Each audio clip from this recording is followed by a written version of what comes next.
ड्रग्सले हाम्रो स्वास्थ्य, परिवार र भविष्यलाई असर गर्छ।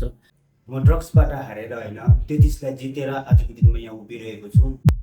ओइ अब त हामीलाई पक्रिँदैन होला नि। त्यो त घुमे त बल्ल बल्ल भाग्नु पाएको त्यो रिहाब सेन्टरबाट। अब त हामीले कहाँ पक्रिन्छ हौ। मलाई त कस्तो डर लागिरहेको छ भनेको हौ। किन डराउनु हो तिमीहरू के तिमीहरूले यहाँ बाघ भालु देख्यौ कि क्या हो?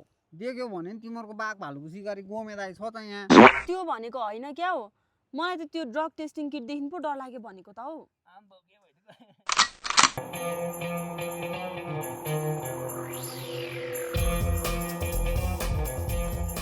सरकार गोमे बडो ओ गोमे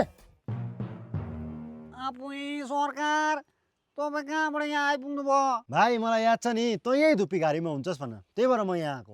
अपुई माफ गर्नु सरकार, म त मुताउँछ भनेर पुरा डर लाग्यो, त्यही भएर दारी सारी प्ल्यात्तै पारेर नचिनोस् भनेर भागेको। खासमा तिमीहरू यो टेस्टिङ किटसँग चाहिँ किन डराएको? अनि टेस्ट गर्ने बित्तिकै पोजिटिभ आइदिन्छ होला भनेर डर लागिदिएको नि सरकार। अन्त यो त राम्रो हो त, टेस्टिङ किटले त समाधान पनि निकाल्छ त। गोमे ब्रो, अन्त टेस्ट गर्नु राम्रो रहेछ त। अन्त त्यही त सरकार, यो जुका घारीमा ब्लड डोनेट गर्नुभन्दा त बरु टेस्ट गर्नै राम्रो रहेछ नि त। म ड्रग्सबाट हारेर होइन 33लाई जितेर आजको दिनमा यहाँ उभिरहेको छु र तपाईँहरू पनि सक्नुहुन्छ। Thank you party police. नमस्कार। ड्रग्सले हाम्रो स्वास्थ्य, परिवार र भविष्यलाई असर गर्छ। यदि तपाईँ या तपाईँहरूको वरिपरि कोही यस समस्यामा हुनुहुन्छ भने नडराई सहयोग खोज्नुहोस्। आक्युम पिएस तपाईँहरूको साथमा छ।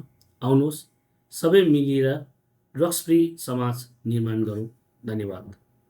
ल भन, आज तिमीले के ज्ञान पायौ? सरकार, यहाँ जुकालाई खुनिदिनु भन्दा त बरु टेस्टिङ किटमा मुत्नै फाइदा रहेछ। त्यसमा लु टेस्टिङ किन?